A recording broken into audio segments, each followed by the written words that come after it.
আজ মঙ্গলবার, তাই রান্না ঠান্না সবই তাড়াতাড়ি হয়ে গেছে আর খাওয়া দাওয়াও কমপ্লিট। তাই বসে থাকতে থাকতে ঠিক করলাম যে চলো তাহলে আজকে নালিকুল থেকে ঘুরে আসা যাক। রাসের মেলাও যেহেতু বসেছে সেটাও দেখা হয়ে যাবে। বাড়ি থেকে মোটামুটি 2:30 নাগাদ বেরিয়েছি আর 3:20 মধ্যেই পৌঁছেও গেছিলাম। বাইকে করে আসলে একটু তাড়াতাড়ি আসা হয়। আগে আমাদের বাড়িতে থাকতো একজন সদস্য যে আমাদের ওয়েলকাম করার জন্য সবসময় এক্সাইটেড হয়ে থাকতো, আর এখন যোগ হয়েছে নতুন একজন সদস্য।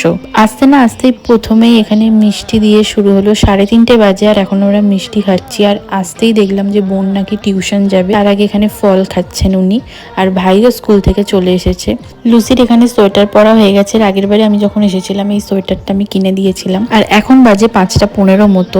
এবার আমরা মেলায় যাব। তার আগে ভাইয়ের এখানে প্র্যাকটিস আছে, তো ওর প্র্যাকটিস শেষ হবে 6:15। তারপর ওর আবার টিউশনও আছে, আর বোন অলরেডি টিউশনেই আছে। তারই মাঝে আমরা সবাই মিলে মেলা দেখে নেব। বাকি ডিটেলস নেক্সট ভিডিওয়ে। আজকের মতো টাটা।